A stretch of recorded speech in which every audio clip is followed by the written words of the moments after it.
come to think of it, probably could have gone to a slightly less popular speech, but whatever.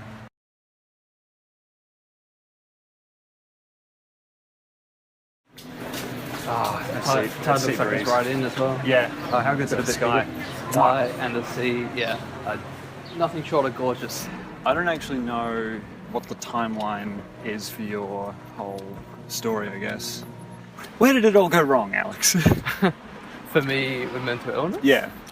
It's weird to know where to start. Introspection doesn't come naturally to me, and I'm only quite recently getting to a point where I'm starting to put things in order and really try and nut out what are the themes and patterns that can be pulled out of that. Yeah. I think I was roughly 6 months old, and my father, Andrew Harris, was diagnosed with non-Hodgkin's lymphoma. Less than a month after I turned 2 years old, he passed away. And at least one therapist has described that event in a way that I found. It's scary, and you want to avoid thinking of yourself as your illness. At the same time, he gave me a pretty great little bit of language. He said, at that age, when you're 2 years old, your soul and character is like wet cement.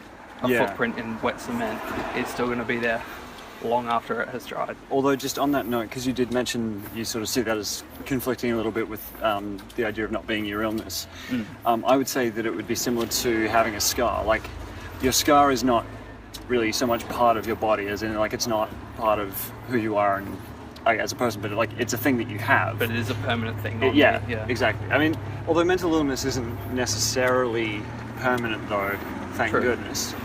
Yeah, he did go on, the same person did go on to say things like, imagine it kind of as an injury. It just happens to be an invisible injury. Well, you can see, like, knock-on effects, but you can't see the thing directly, obviously. Yeah. I can't say for certain if I had grief and emotional trauma to deal with from that moment onwards. I mean, you probably weren't able to make enough sense of things to be able to grieve per se, but which if anything makes it worse. Definitely the fact that I was not capable of much, if any, communication at the time that happened, I think has been a contributor to not putting it in words and allowing myself to think, I guess, for a long time that seeing as I can't avoid it, it's not worth dealing with or talking about. I reckon until I was 15 or 16, because the thought in my mind about it was, well, that's just how it's always been, that's how it always will be. You end up normalising a lot of stuff. Yeah. In your case especially, because it was something at such a young age, just like things had always been that way. It'd always been an idea until when I was about 16 or 17, I started, I guess, realising that was a person who had an influence on my life who went missing. Yeah.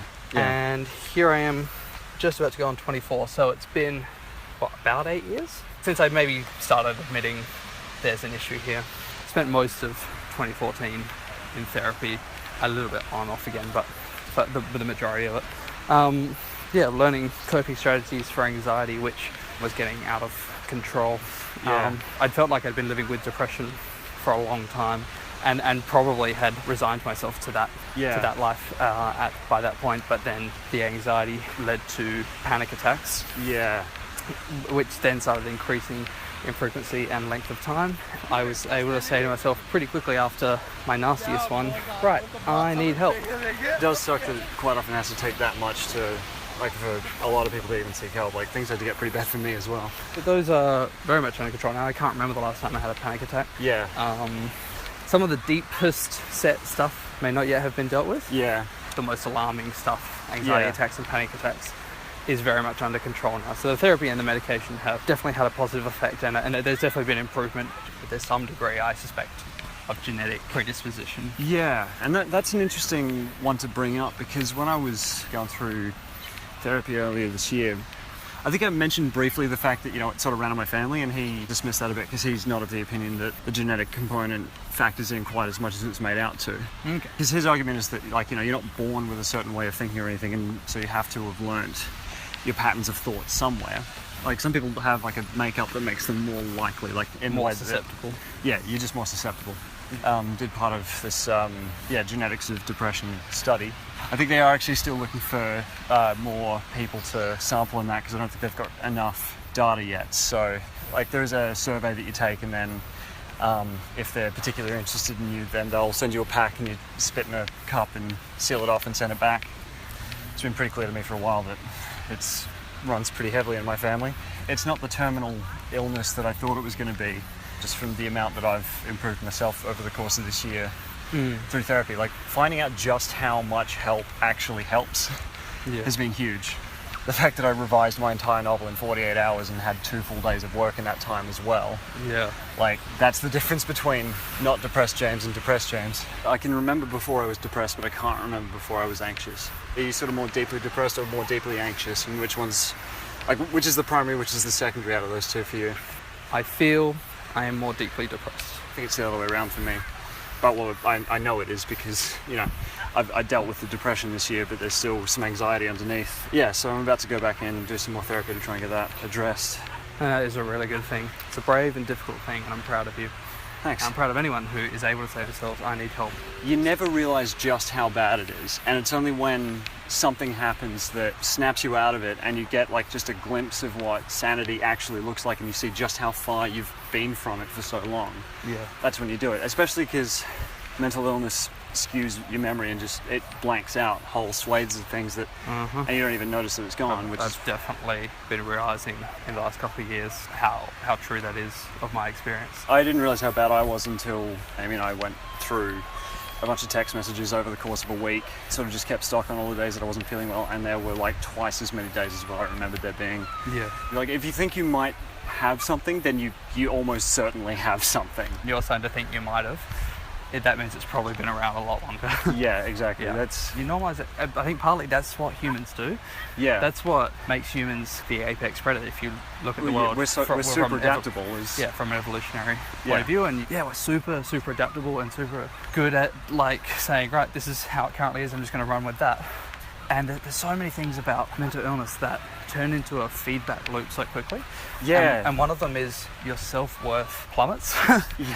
You start thinking stupid, very irrational stuff like you deserve to be that way, or it couldn't possibly be that bad because it's always been this way, or I do need help but I'm not worthy of having help. You know, I'd hear about these people who'd spend like all day in bed, and I'd be like, I'm fine, I only took 3 hours to get up. No, it's not like I didn't get up at all. I had a really great conversation. Yeah? Really great conversation earlier this year with another friend. I realised during it and said to him, mental health is your relationship with yourself. Yeah, that's actually a really good way of thinking about it. When you're going along well, it's so good. Like mental health, when you are healthy, it's so great. And understanding yourself and relating to yourself, it's such a fundamental thing to before you're doing anything else successfully. You kind of need to be doing that successfully. I think that's one of the things you learn in therapy is how much you've got to be your own best friend. Oh, absolutely. You have to concentrate on how you talk to yourself. As you said, this year you have undergone some therapy. Yeah, so there's this one week where I can't remember exactly why it happened. I think like Amy must have realised that I had no idea of just how bad things were. Mm-hmm. Yeah, we went through the text messages that we'd been sending back and forth over the last like week or fortnight. And that was when I saw just how bad things were. Like I'd done the DAS 21 before, which is it's basically a questionnaire for depression, anxiety, and stress. And depending on what you answer, it'll say, you're like moderately depressed or something, and slightly anxious and very stressed, or something like that. Give you a result. But when I did it this time, like I finally sort of had enough perspective to be able to compare myself not to my normal, but what the broader population's normal is. Average population normal. Yeah, so then I got access to the 10 sessions that they'll cover with Medicare each year. Did 6 of those. At the end of 6 sessions, you get reviewed. But by that point, the therapy that I'd undergone had been effective enough that I was feeling a lot better. I had a funny feeling that there was going to be some deeper stuff that I was going to realise once I'd kind of gotten the bulk of things out of the way. And so, I knew that there was a chance that I was all better, and there was a chance that I'd have to come back. But anyway, the point is I'm going to go back, not because I feel worse again or because my therapist didn't do a good job, but because he did such a good job that I'm wanting to go a bit deeper. And something else has become clear. There is help out there, and it is very effective, or can be very effective if you find the right person, because this is my third therapist that I've seen over the years, but because I didn't realize how bad I was, it meant that I didn't present as particularly depressed to the first two. Both of them basically just said, yeah, look, it's not so much that you're depressed, it's mostly that you're unemployed. Like the first therapist I saw him maybe like 3 or 4 sessions, and in the middle of all that, I started working at Evil Boys and I got a lot happier. When I was 16 and 17 and started admitting to myself, there's a problem here. People who are in any kind of counselling or therapy role that I had seen, previous to that, sooner or later it would come up in conversation relatively quickly that I had lost my dad to cancer. I can remember for sure at least 2 of them looking at me saying, like, you want to talk about that?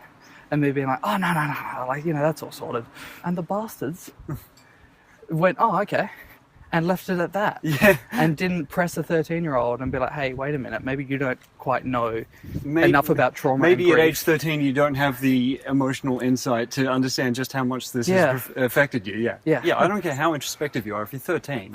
Yeah, but especially this kid. Yeah. There's different grades of psychologists. The 2 psychs that I saw that weren't particularly helpful were both registered psychs. Mm-hmm. The one that I'm seeing at the moment is a clinical psych. Mm-hmm. Other 2 that I have seen post-school, one who was definitely as a clinician, was seeing him with a mental health care plan. The other one I was seeing very much in a unofficial mentor-mentoree relationship, but he has spent many years as a clinician and is currently in like a semi-retirement situation. And so the one who was seeing me as a official clinician and the other who had been in that role for many years for other people, definitely I've seen a whole lot more progress with them. I'm coming onto the fence, I guess, recently, as opposed to having been definitely on a no side of it. Mm-hmm. Over a question as to whether or not I need to be back in therapy, seeing as this has been an up and down year for me. As we were saying before about with the memory stuff, means that it's probably been a mostly down year. Yeah, because I got help with the anxiety, then have just sort of continued living with the depression afterwards. And I'm not cured of anxiety. No, I still live with that, but I know that I have it under control. There are times when my depression still controls me much more than I control it.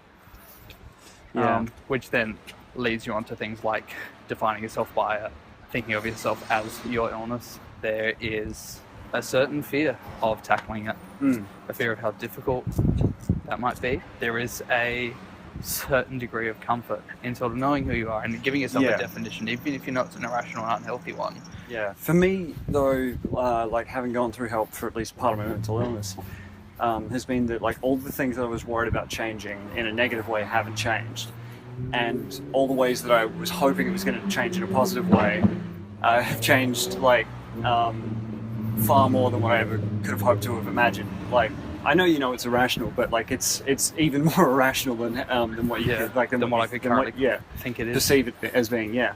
Something else that happened with the first couple of therapists that I saw is they asked me a question that I wasn't able to answer at the time, but I was able to answer that question going in the third time, which is what do you want to get out of these sessions? Yeah. That's the hardest part, is figuring out what better looks like. What better looks like that's actually a good phrase. If there's a thought pattern you want to change, you remove it and fill in that hole with something else. Yeah, if you don't have something to replace it with, you can't break it. I want to encourage anyone who sees this that if they need help, if you feel you need help, please do get it. No matter what your mental illness is telling you right now, or has in the past or will in the future, the world is not hopeless. Yeah. You are not hopeless. Your situation is not hopeless. Hope is there, and hope is, in fact, the truth. Cool. I think that's probably a good place to leave it.